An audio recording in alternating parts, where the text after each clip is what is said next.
Welcome to Ken and Katie's 2014 travelogue.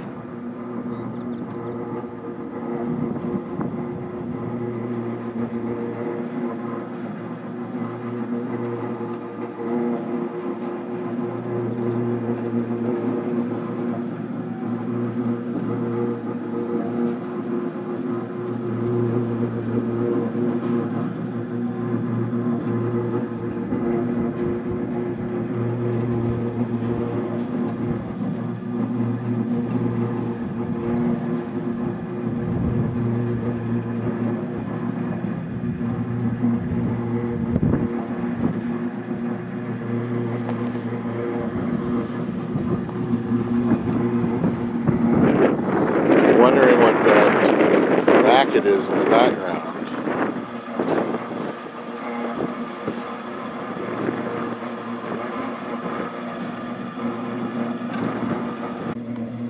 So, Catherine, tell us where we are and how we got here.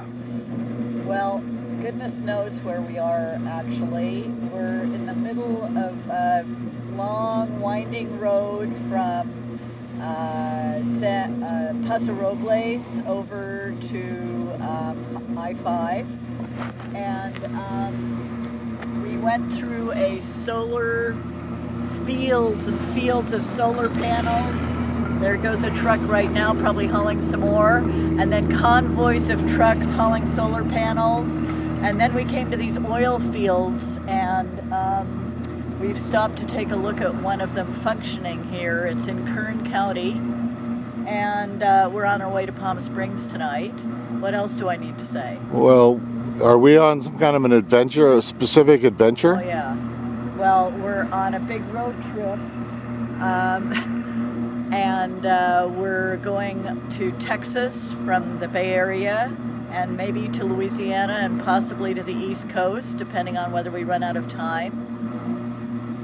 And right now I'm really excited to see this oil well, because in Jennings, Louisiana, where my grandmother grew up, one of the things they did is discover oil there in the fields and lands and properties that were owned by the Morses. And we have a wonderful CD of the old days of oil, when it was really glamorous and dangerous and wild. It's since become kind of anathema, and hence the wonderment of the solar panel fields that we just passed through. We're moving in the right direction, but really oil was a very courageous thing to go into back in the early days, and some of my forebears were in that line of work in Louisiana. So we're paying a little respect to this oil well here.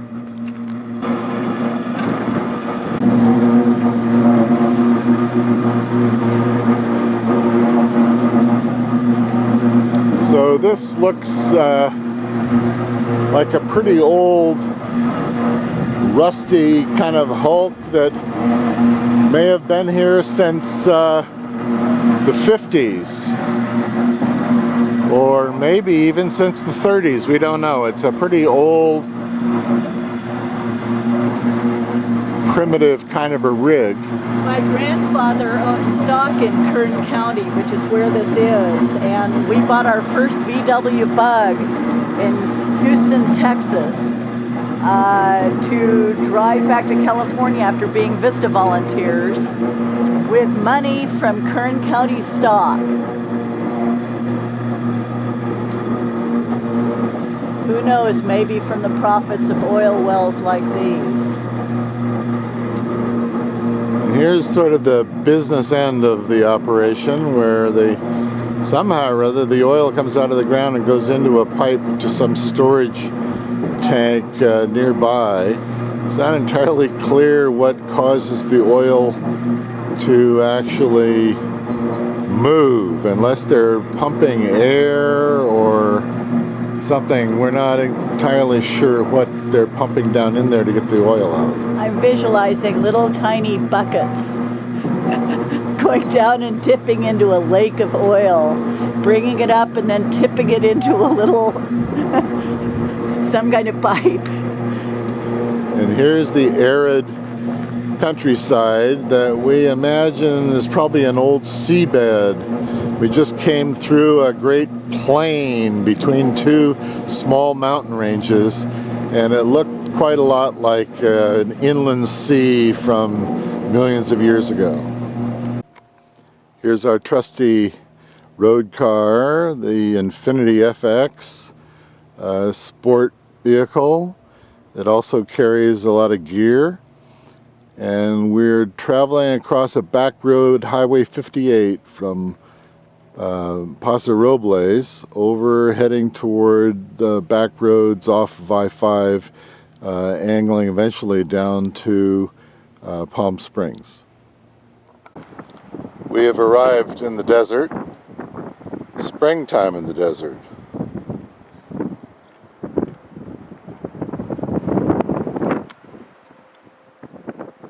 What did you say? Joshua Tree. We just drove through miles and miles and miles and miles of deserty landscapes. Pretty cool, actually. Someplace called Johnson Valley and so forth. We're approaching Palm Springs. Well, we're approaching Yucca Valley first. Right, but that's on the very edge, and then we will drop down into Palm Springs, where it will be warmer and less windy than it is right here. We're bypassing the famous Joshua Tree National Preserve, or whatever it is, where we like to visit, but this time that's not our target. We're on our way further east, and so we're skirting around Joshua Tree, but here is an example of the famous Joshua tree. That only grows in this area. Sort of cactusy in thing. In the whole world. It's always a bit of a surprise when you approach Palm Springs. One of the major features is this huge sort of mountain range that towers over the desert right here. In fact, when we get closer to Old Palm Springs, it's actually right up against the wall of this mountain range, such that it gets a little dark in late afternoon when the sun falls behind the mountain. And it's a lovely mountain with a lot of texture and personality. Here's our Villa Royale, place to stay in the old part of Palm Springs. Quite a lovely place. Just the right ambiance. Here's the little entranceway. The proper water feature and Spanish stucco environment. Very sweet. Dead ahead is the bar next to the little restaurant. And here comes Mrs. Cameron. Lo and behold. The sun has fallen, but it's still light. It's May and the weather is good. Beginning to get hot. This is our way station on our journey to Houston and Louisiana, possibly all the way to Philadelphia and New York City.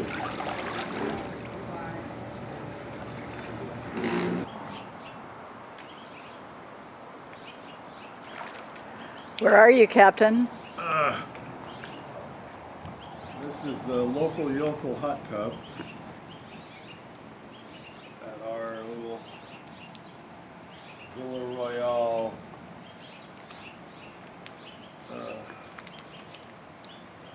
station, Palm Springs. And if you look up, you see the most fantastic palm trees in the world. Kind of waving the afternoon breeze.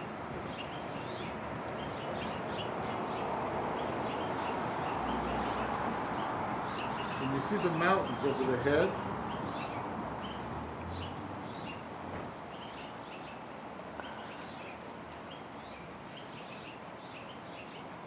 Indeed. Silhouetted with the light, the setting sun. Boy, and behind you is some kind of fragrant white flower. There is also incredible bougainvilleas here.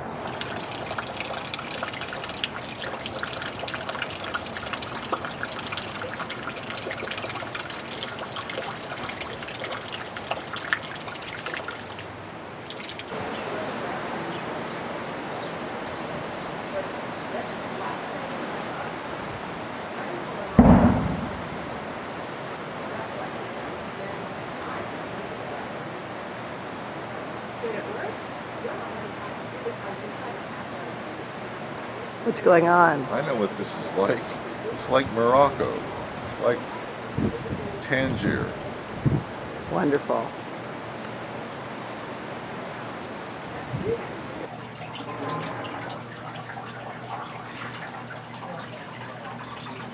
I want to go to the Indian Canyon right away. Okay, after breakfast, I hope. Yes.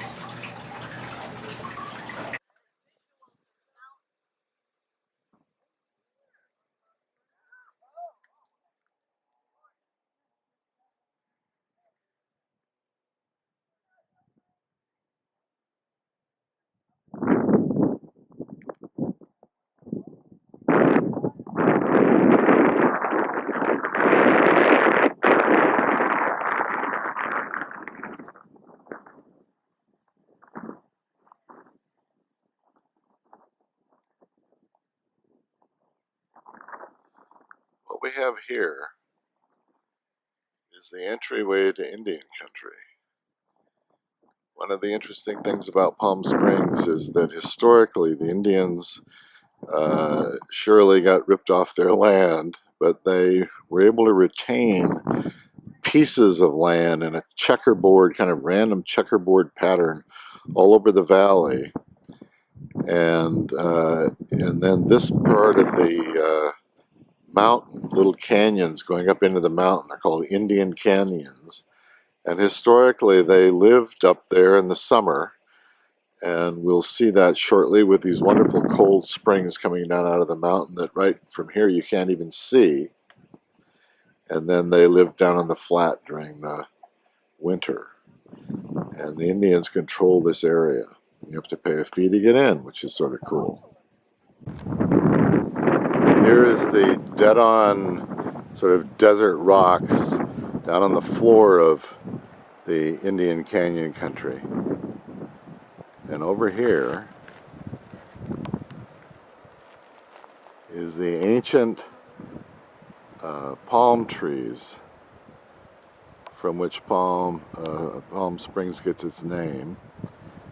These have been here in the cool creek bed of the mountains for millions of years, since this was a tropical landscape.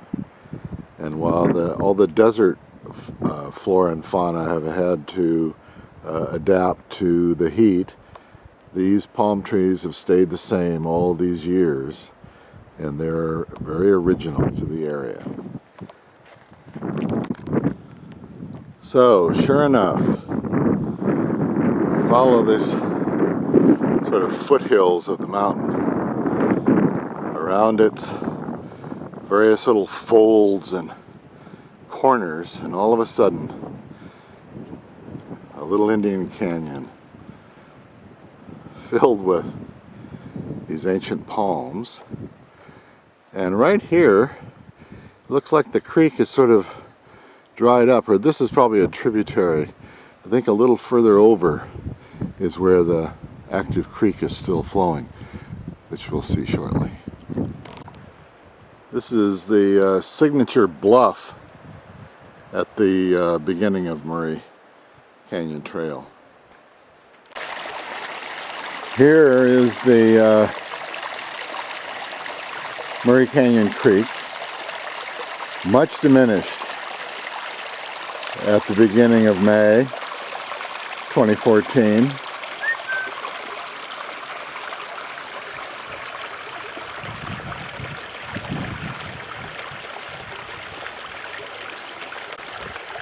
What's interesting about the creek this year is how low it is. Usually this is quite a decent stream coming down out of this canyon. Also, what's interesting in contrast to that is that the mouth of the canyon that we've just come up, we're just now entering the real narrow gorge, but the mouth of the canyon shows ample sign of flash floods. So at some point not too long ago, a lot of water came rushing down and overflowed the banks and up into the edges of the rocks around here and the bushes and greened everything up.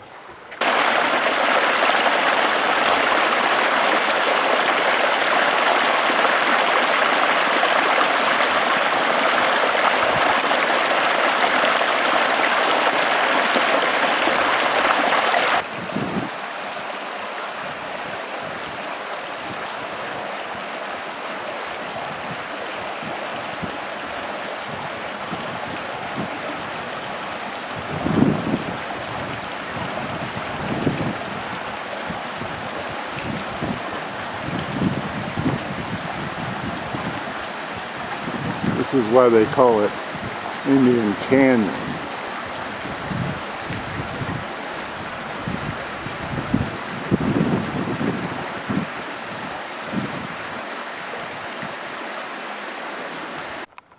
Having emerged from Murray Canyon back out to the edge of the valley, in the distance it opens out into the desert of Palm Springs and the surrounding towns, and across on the other side of the bigger valley you can see some of the other towns up against the far mountain.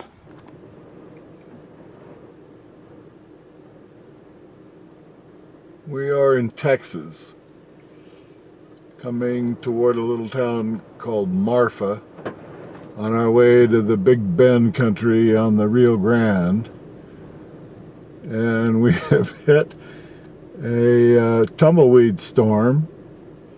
There's a lot of wind and threatened sprinkling of rain, but what's amazing is the car is going through a storm of tumbleweeds.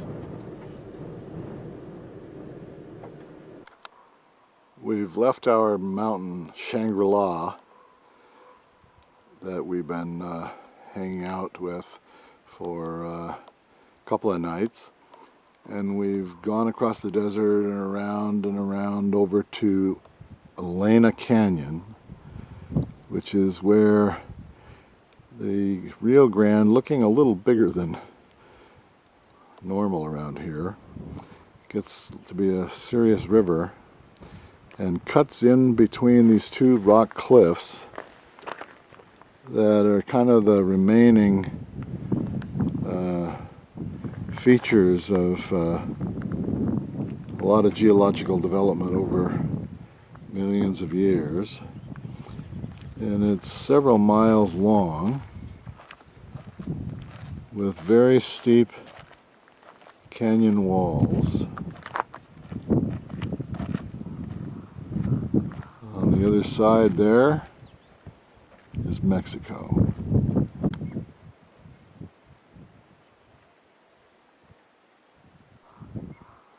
We're planning to follow this trail right into the canyon, and after a bit it'll be very, very narrow, and that's why people come here, to get a big thrill out of it. Around here the ocotillo have already flowered. They've been splendid all across the desert, for the most part just coming out into their flowering. Here they've actually gone through the flowering, and the ends of the flowers now produce little nut-sized seeds, and I grabbed a handful earlier today to take back home and see if we can produce an ocotillo. From this vantage point we can appreciate another perspective on the Bloody Canyon walls. Up above we can hear ravens and blackbirds calling to each other. And the quietude of this deep canyon is really quite nice. Here's the dry end of one of those ocotillo flowers. Is this the end of the trail? No, I think it goes a little farther. Yeah, there's down here just another 50 yards or so is I think the end of the canyon where you can get. There's debris along here that's hard to. Is it muddy on the bottom? It's certainly muddier here. I put my feet in downriver at the state park, and it took me a half an hour to wash my flip-flops off.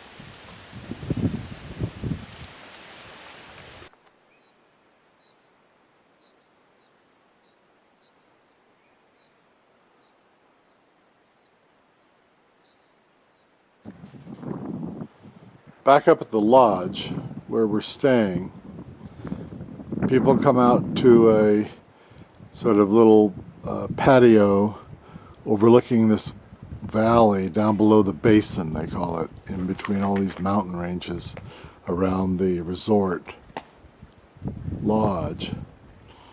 And they look out to a cleft in two sort of little mountain ranges. And we're down in that little valley heading out to that cleft. I think it's called the window. And you wouldn't know it from up there, but down here you can see there's a kind of, you have to kind of twist around some corners before you get to the cleft. And out below the cleft and out into the distance is the desert floor far below, because we're up at 5,000 feet, something like that at the lodge. And we're destined to come around these little twisting turns in the trail, trying to find the overlook of the desert below. I think somewhere up there is the cleft. Catherine's moving on down the trail with enthusiasm. So what is it that we think is around the corner? We're supposed to be seeing windows, which is the V of these two immense mountains coming together that you can see from the lodge.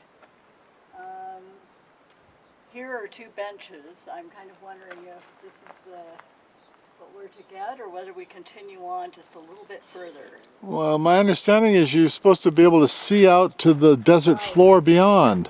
So let's go. Holy shit. All of a sudden, at the very end of this little trail, it turns into these sort of polished rocks with a narrow little passageway and some carved steps or improved steps that the park people must have done, or the CCCs way back to the 30s. It looks very exotic and very cool.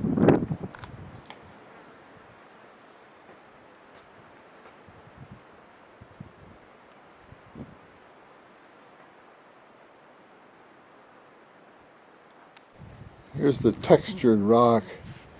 This sort of swirls of layers of sediment from millions of years ago is what it looks like. Really strange rock formations that you find all over this place. You never know whether they're coming from a volcano or something that got shoved up from the bottom of an old seabed high up into a mountain range. It's sort of geological time. More of these fabulous stairs that have been built with rock and concrete by some thoughtful people that enable us to get around this otherwise sort of difficult rocky terrain here, where sometimes the waters drain and run through here. Catherine's already down below and is beginning to experience the thrill, I think, of the opening. We're coming. Here is some interesting rock texture. And in the distance, I hear Catherine calling me. I think she's getting very close to the overlook. More of this sort of polished hard rock shining in the afternoon, and out there the distance is the valley floor and distant mountains. Little did I think that this was literally a place where you couldn't go any further. That's exactly what we have here. It's some kind of cliff that spills over, and in the rainy season would be a dipsy doodle waterfall of some substance. Whoa!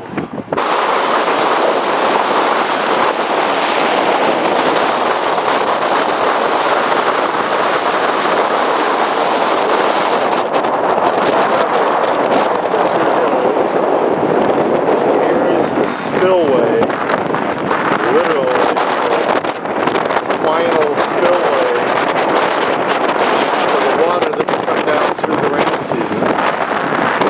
Down below, a precipitous drop-off that goes way down. And out there you can see foothills in the near distance and some flat desert, and then the mountains beyond. What a deal. Big Bend National Park, state of Texas. Here we have on the outskirts of San Antonio, one of the three missions. This one is supposed to be the queen of the missions. It's just 5 or 10 miles out of San Antonio. And part of the history of this era, around 1730, developing 3 of these missions. This one is the queen of the missions, called Mission San Jose. There's quite a large walled village here, and inside they actually have little cabins built into the wall on the other side. It's not just a narrow wall. Here are the little apartments all the way around the perimeter of the wall, and every so often there is a little communal oven. There's a better view of the church that's at the center of this little village, the actual Mission San Jose, and we'll see later just the outline from here of some sort of famous rose window.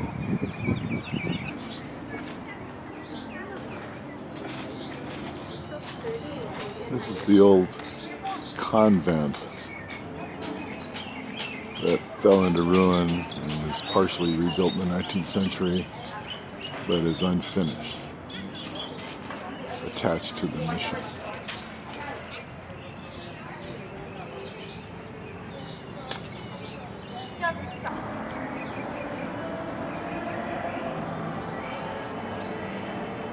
People are inside for some service singing.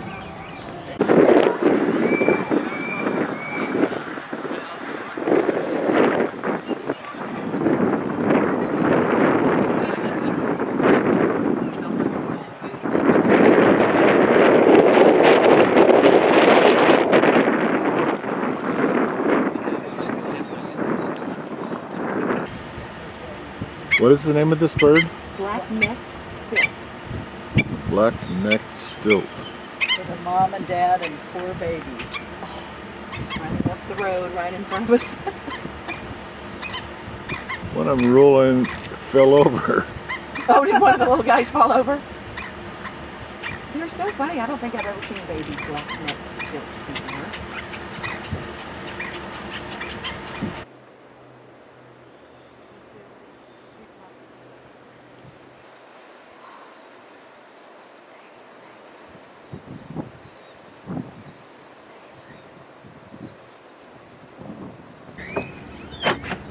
Oh, sorry. I should have done that. Yeah, and sort of try to stay around the car because that'll be a good blind. You know, just use the car as a blind. Because he's coming out, it's going to be a great picture. Come on out with your little white lump. that amazing? Look at those colors. This electric purple, blue, and then green, teal.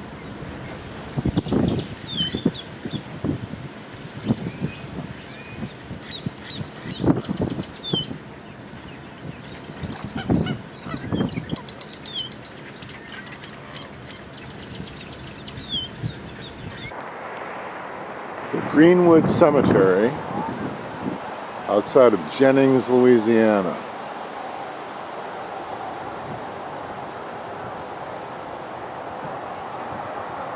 We've just toured the house of old Fred,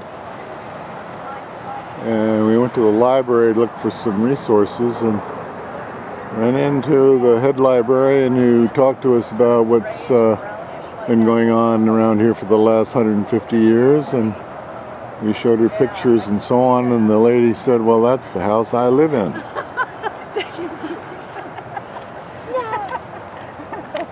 What is your name? Harriet. Harriet, that's right. Catherine said, What do you do? How did we find you? What are you? I'm the director of the library.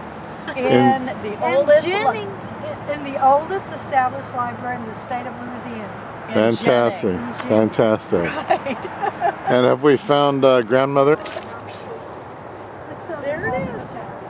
There it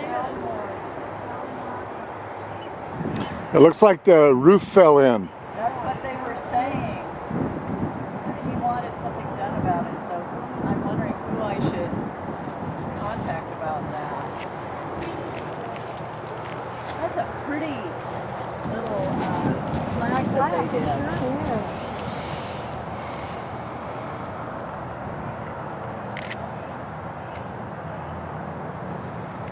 I'll take some other pictures. That was fast, Ken. You get many brownie points for that. So who is Mary Louise Morris? This is Mary Louise Morris is buried here, born here and buried here. And she was the wife of George Harris Morse. And she was probably about 56 years old when she died here, but she'd had many kids. And my grandmother was about 17 years old when she died. And my grandmother was the second to youngest child that Mary had. And they lost 2 children to diphtheria. And as you can see, the grave needs some maintenance. And I'm not quite sure how that's done, but I do know that that there is concern on the part of some family members that we take care of that and try to make it good. And there's a whole Netflix movie about the Barnes Museum. And at the end of it, this man and woman architect were hired a few years ago, and they built one of the most incredible art museums in the world. And it's in Philadelphia, which I've never been to. And I've just been wanting to go there ever since I saw the Netflix movie. So we're going to zoom up that way, see I went to school in Vermont in high school, so there's a few people to see on the East Coast, and then go back to California. So New York. I'll be driving this whole We're driving. Oh, And we my. read out loud, librarian. We read books to each other out loud in the car. Oh, And I want to come with. come on. We're headed. I'll quit my Yeah, right. I thought we were going to New York. We're going to New York maybe, but we got to figure out how to ditch the car long enough. I don't want to take a car into New York. No. And we have to get back to our grandkid. You know, she has a music concert on June 23rd, so we have to get back by then. I think we can do it. You've got a lot going on. How wonderful. What an exciting It's thing for y'all to do. Yeah, I mean, some people are going off to wild places in the world, and we think that the United States, it's not that we don't like the rest of the world too, but we find the United States plenty fascinating, and we don't really find flying really fun. And so we enjoy getting in a car and seeing what the amazing things, like this amazing thing that just happened today of meeting you and having you living in Fred's house. I mean, you can't buy an experience like that, right? You're right. This was our picnic spot in the Blue Ridge Mountains. We've had the whole parkway to ourselves today. stopping at an old pioneer cabin, and then here for a picnic lunch. It's lovely. The birds are singing. Ken's taking a walk around this little glade mill pond. There's the captain now, packing up some of the picnic, having a last few little nut meats. Ken, do you have any observations about the parkway? The Blue Ridge Mountain Parkway. I guess not. It's late afternoon. We're approaching Roanoke, Virginia.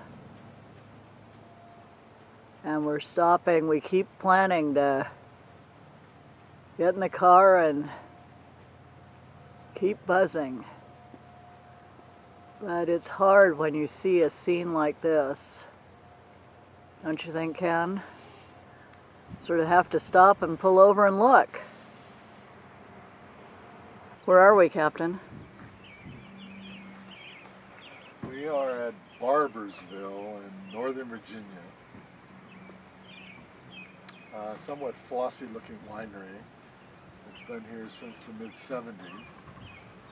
And over on the horizon there shortly is an 1804 ruin of an inn of some sort. So there must have been a wagon road through here in the old days. We've been going through the mountains, such as they are on the East Coast, now for quite a long time, since we split out of the south and headed north. The next couple of days we'll make it to Philadelphia and the Barnes Museum. What does the weather look like? The weather looks sort of like it's about to rain like hell, and I think we know that in DC it's probably already raining. But we've had very good weather all the way across for the most part. So if we had a little rain, it wouldn't be so bad. What's the temperature like outside? It's in the mid-80s and very humid. Like right now, are you warm? I am sweltering warm and humid. All right. And ready for another little wine tasting. We had one earlier at the Jefferson Winery, which was mediocre. Not the original Jefferson, but some latter-day knockoff. Okay, let's go. See there to taste. About 6 very nice red wines at reasonable prices, so that's a little bit of a surprise. I would have thought this might be way fancy and way expensive, but it's not.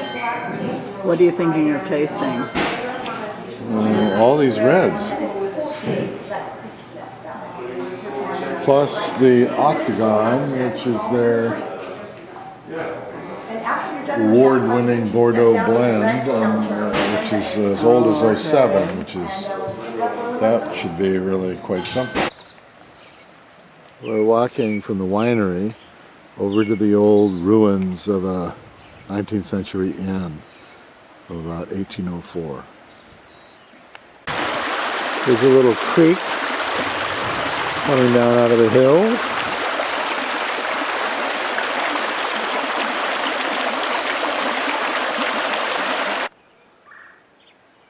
Here's the old ruin of an inn that we were promised in the neighborhood of the Vineyard. And designed by Thomas Jefferson.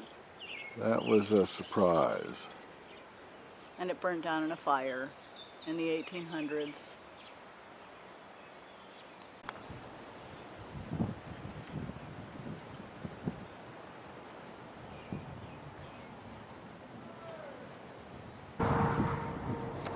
Where are you, Ken? Come over here and I'll tell you. We left New Orleans, heading up toward the Barnes Museum in Philadelphia, as had been our plan all along. We kept going, and we got there and we did the Barnes, and we'll talk some more about that later. And then we had to decide whether to head back west or go to New York City.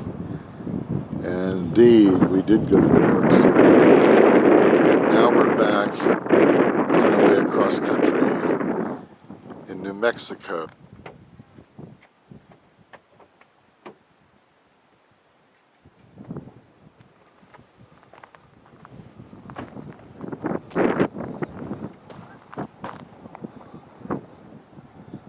So we're heading to Taos now, on the back route, kind of over some hills and mountains probably, coming in the back way. And here we have a sign talking about the so-called pioneers coming across the country in great numbers of wagons and having trouble with the weather and the Indians and not having enough water. You can just imagine. Having come across an incredible flat plain in the panhandle of Texas, where you couldn't see anything above the horizon as far as you could see in any direction. Now we've got mountains and snow coming down into New Mexico on our way to Taos. This is the Santa Fe Trail.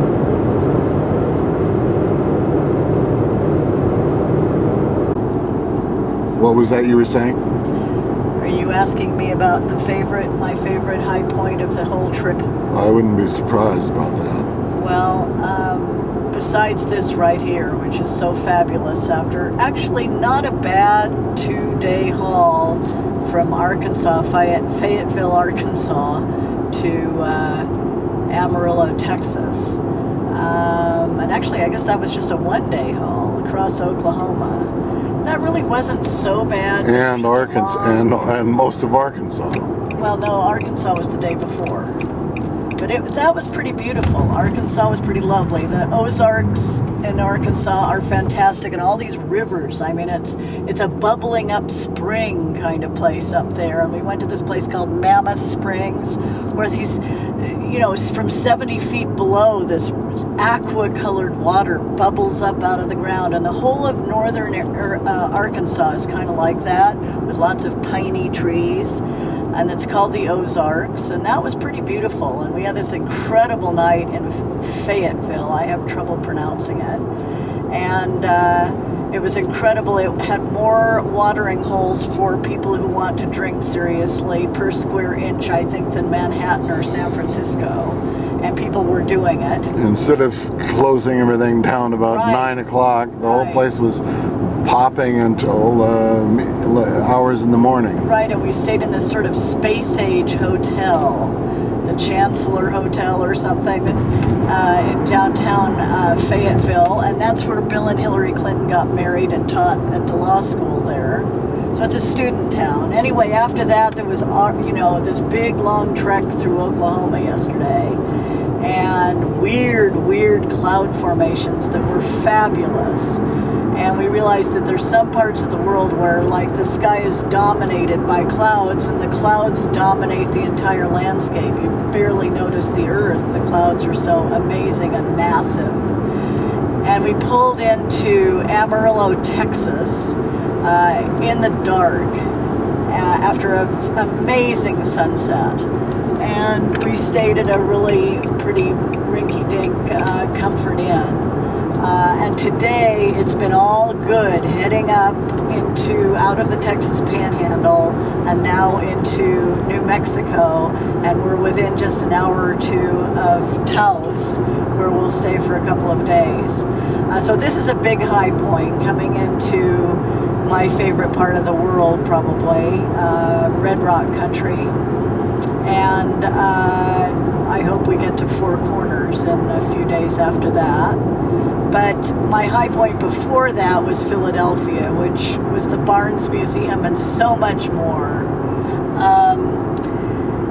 I'd had this fantasy about going to the Barnes Museum, but as we were driving across the country, I kept getting worried that maybe it would turn out to be a disappointment. And instead, the Barnes Museum was 100 times more amazing than I even thought it would be.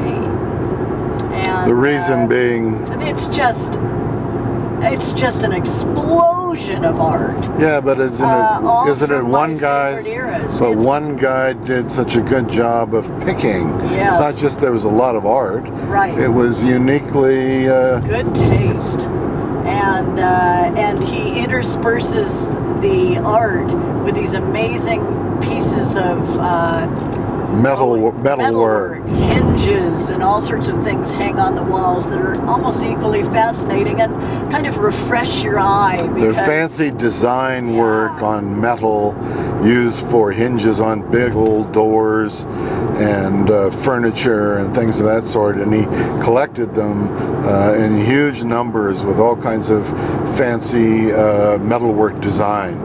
Yes, and it kind of gave your eye a little rest from painting and canvas to look at these other kinds of things that are interspersed.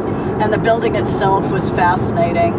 And then the city turned out to be just an amazing site with all sorts of historical stuff to look at, including deeply touching stuff about slavery. And it motivated me to go find Uncle Tom's Cabin, which we found in an old bookstore there, a used book. And I've been reading it out loud to Ken, all the way across the country now. And we're in the grip of it. It's just a phenomenal book and very well written. And in the exhibits that we saw in Philadelphia, we were reminded that Harriet Beecher Stowe wrote a book which, probably as much as John Brown, instigated the Civil War, just tore people's hearts up over what was going on with slavery and persuaded the nation, to the extent the war was about slavery. This was a driving force, this book, and it's way better written than I had remembered, and way less maudlin, and really quite funny in places and witty.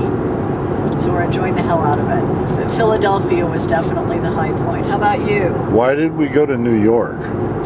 Well, you insisted that if we were going to drive across the country, how could we possibly not go to New York? As in like coast to coast and everything. Right. You even wanted to go to see the Atlantic, and I kind of put my foot down and said we sort of had seen the Atlantic. That is off of Manhattan. Right. What do you think of New York City this time round? I was glad to see the spectacle, and it definitely is a global city with its, a very unique character and so on. And the park was obviously just an incredible highlight. You mean Central Park? Central Park. It's indescribably cool, especially Cheek by Jowl with such a huge and bustling and somewhat dirty city. I think you have to really live there to appreciate all the wonders of the city. When you first come in and pop out of Penn Station, you're in the midst of a mob of humanity with a million enterprises, many of them at high decibel voices on the sidewalk. And it's very shocking. And we walked quickly trying to get off of the streets that were so madly impacted with these crowds of people, and ultimately actually walked through Central Park itself for a while. But eventually things settled down, and we visited several sectors in a short day that we were there. Including the Metropolitan Museum of Art. And 9/11. And the 9/11 eventuality. What did you think of the 9/11 eventuality? I was struck again, more than I thought I would be, I guess, by the drama. And since I had been on the East Coast in Baltimore and was sort of locked out of transportation at that very time historically, and had to drive home across the country with no planes or trains, I remember it in a personal way, the enormity of the catastrophe lingers there. But it's quickly becoming another spectacle in American history, like the Grand Canyon, unfortunately, I suppose.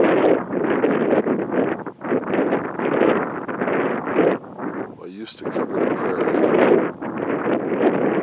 Real victims of the American Empire moving west.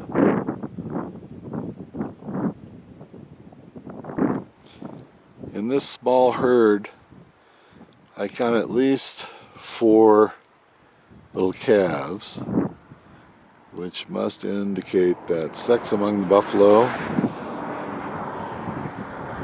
is in good order, and they will now probably survive.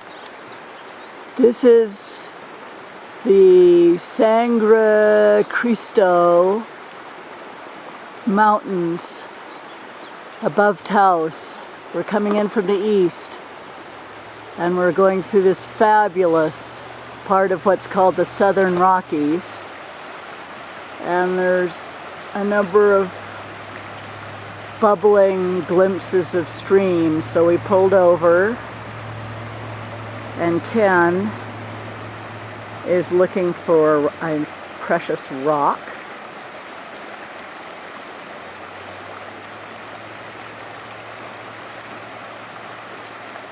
It's really a lovely, lovely creek or river. Can you hear it?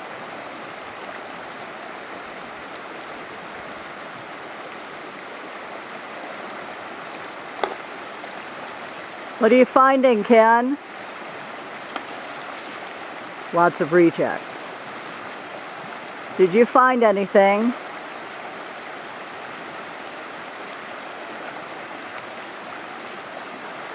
Very cold water.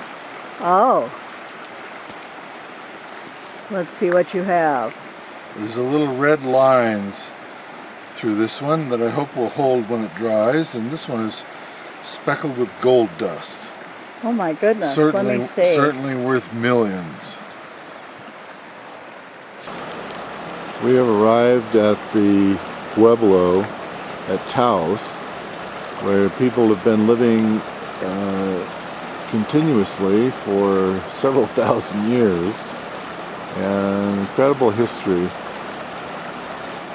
of the people engaging with the Spanish, rebelling against the Spanish, being taken over again by the Spanish, and various things happening over the years here.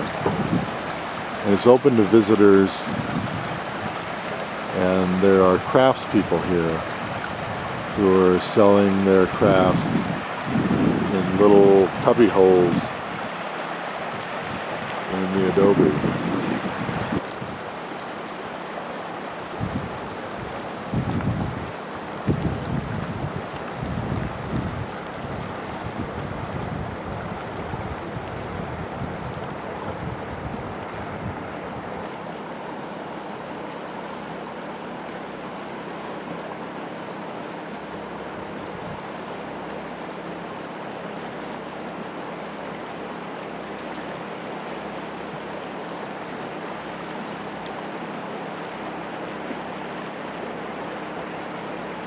And here's the old church, which only dates from the mid-19th century because of the battle with the Spanish and the rebellion. And the Spanish came and burnt the old church down for some reason, or I guess maybe the American military did at some point. I can't remember exactly the details.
We're leaving Taos now. And this is the landscape as we leave on Highway 64 down to Santa Fe.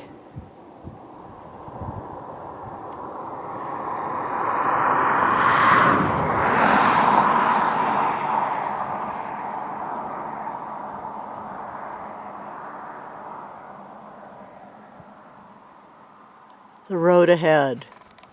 We've driven from California all the way to New York, and we're on our way back. So we've gone coast to coast. I thought it might be worthwhile to do a little Earth outer space connection, which brought us to the meteor crater today. All around us is the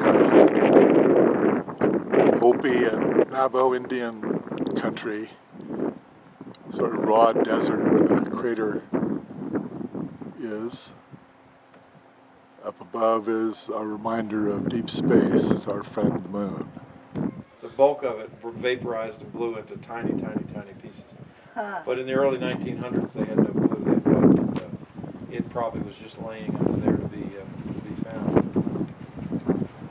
So it kind of, there was an explosion then when it hit the ground. Yes, we understand the dynamics better now.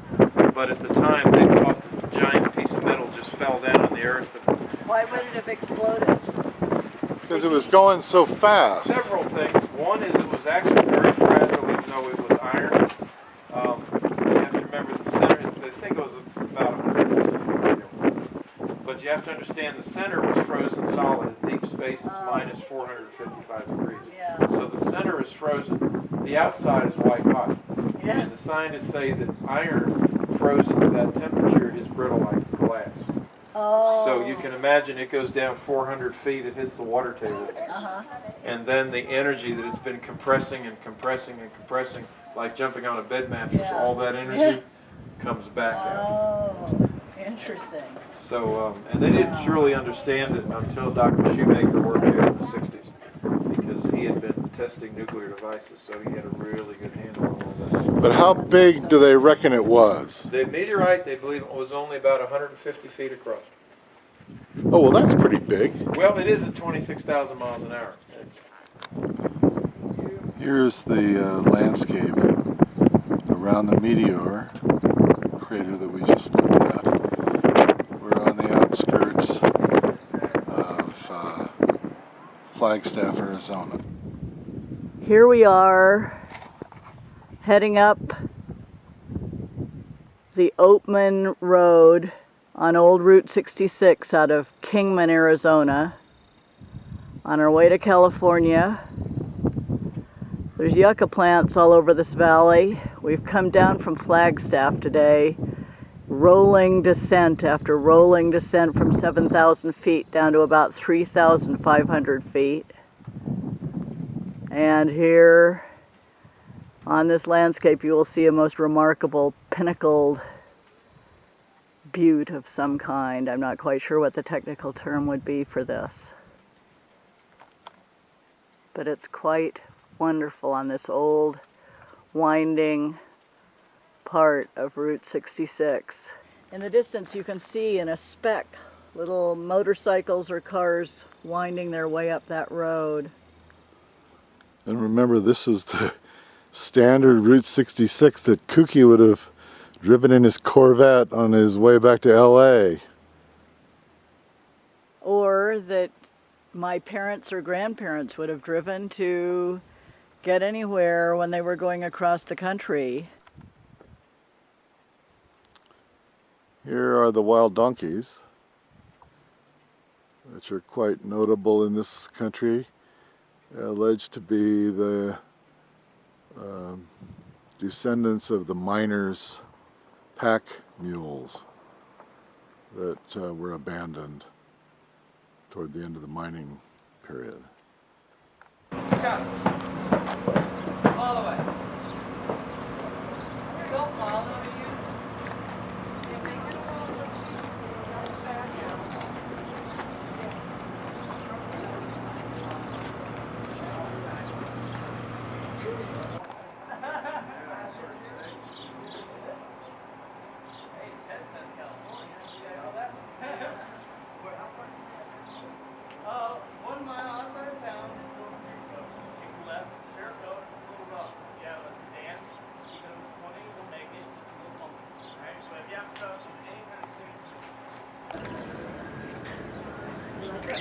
this very old tractor put together out of just the very basics of engine and wheels to get the job done. It's a fabulous sculpture even today. Yesterday, we left Flagstaff, Arizona, traveled across the desert in heat as high as 110 degrees, through incredible mountains and flatter desert valleys, and saw some really cool old mining towns. And we made it all the way to Carpinteria, just a little bit south of Santa Barbara, in a kind of a overcast, foggy evening. And this morning we still have an overcast fog, but we have the crash of the Pacific Ocean and the blissful sea level air quality. It's a little easier to breathe than up in the 7,000 foot mountains of Flagstaff, Taos, and Santa Fe. As lovely as they are, the air for us was a little hard to breathe, and we sort of longed to be back to sea level. You see, the blue sky is lifting right over Santa Barbara, and it's going to be sunny here in just a minute, but it's already like it's sunny, coming through the clouds. It's perfect. And what do you think about those patriotic oil wells that provided plenty of petrol for us to go across the country to New York City and all the way back to the West Coast? I'm thinking that they don't look that ugly, and that I would be a hypocrite not to appreciate them a little bit, but that we need to move on and find new ways. But I feel no animosity, do you? Yes, I do. I wouldn't mind if they, as long as they were safe, which is questionable, they might do their oil drilling someplace else than off of some of the world's great beaches, that's all. It is a great beach, isn't it? It's beautiful here. You see these ridges in the water?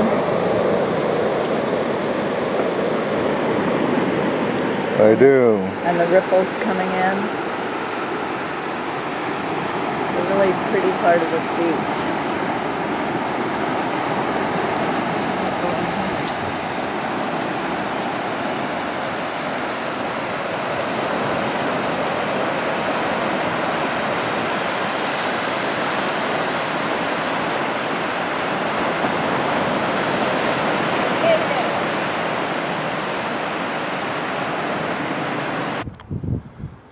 We stayed overnight in Carpinteria, just south of Santa Barbara, and a wonderful Best Western Inn.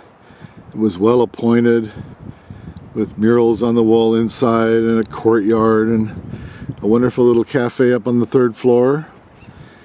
And went out in the morning in the fog, but it soon lifted, and we had a nice walk down the beach next door at Montecito, which is a little rich enclave even closer to Santa Barbara. And we had a little community trail down the backside of the beach behind some of the beach houses, and then popped out onto the beach for a while and over to the fabulous Biltmore Four Seasons Resort, which is right on the cliff overlooking the sea. We've stayed there before for lunch anyway, and we had a lovely lunch and a couple of drinks, and went on the road over the hill, bypassing Santa Barbara and over the hill to the valley of Santa Ynez, where the Horse Whisperer came from, and which is now headlong into being one of the great wine valleys in California. And we've pulled off at the Santa Ynez Mission from 1804, well positioned with nice views in different directions. including this one.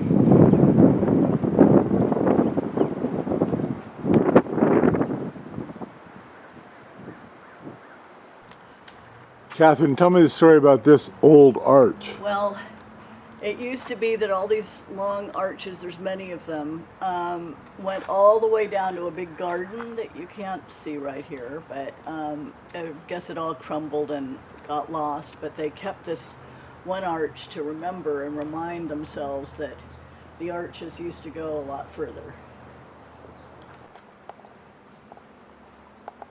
These bricks look like old Roman bricks that we see in Europe in the Roman ruins. Doesn't look particularly adobe. Rubble on the outside of the arch.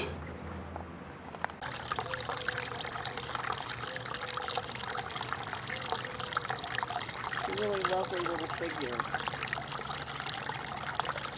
He's come there to get water.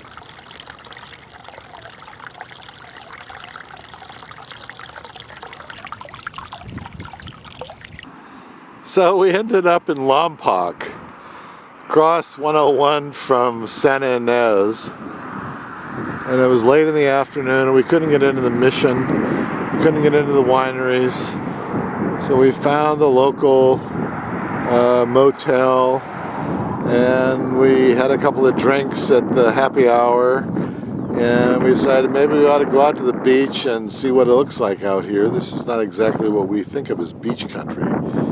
But here we were in the late evening, just before sunset. Aspect of the mission of any of the ones we've seen. And this is Brea. He's going to come over. I brush him out every day. Oh.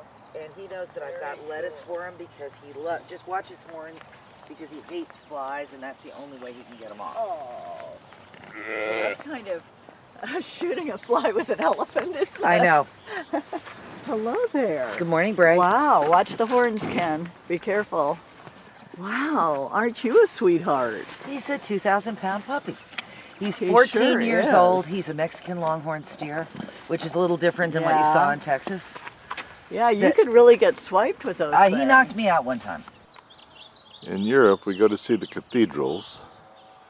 In California, we come to the old missions. And this one is from about 1802.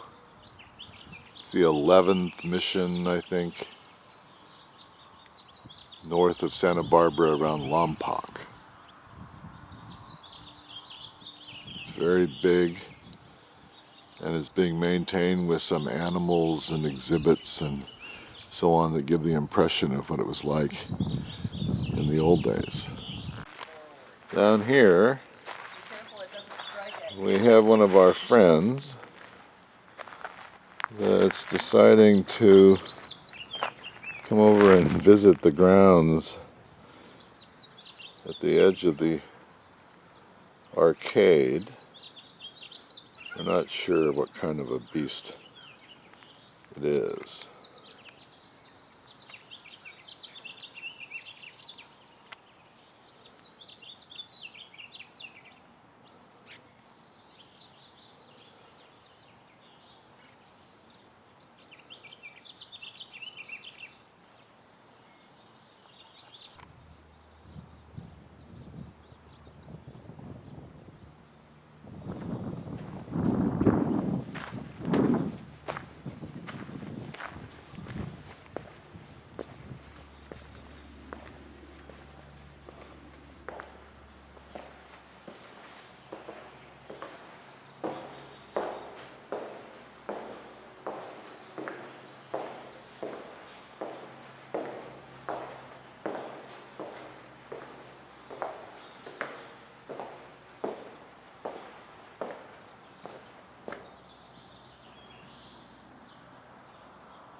Peace.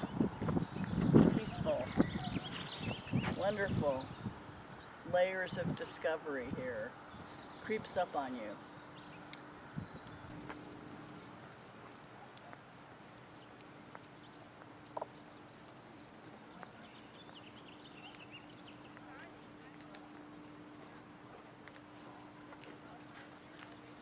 Good morning, Jody. Morning. Good morning.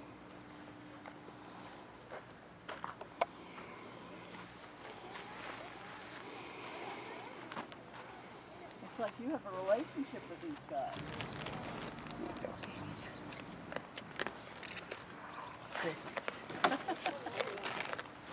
And she won't let anyone touch her, so before she came here, someone had to have been horrifically cruel. Word What is that? was combing this piece and said she got whacked by the horns one time. Yeah, I can see how that could happen. Very yeah, easily. his only defense against flies is to shake his head.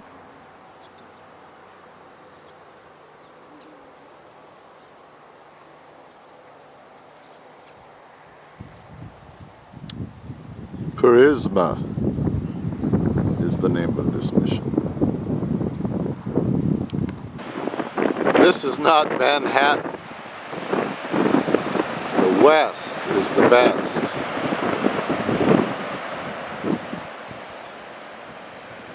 This is, of course, the Pacific Ocean, a little further north than where we landed at Carpinteria.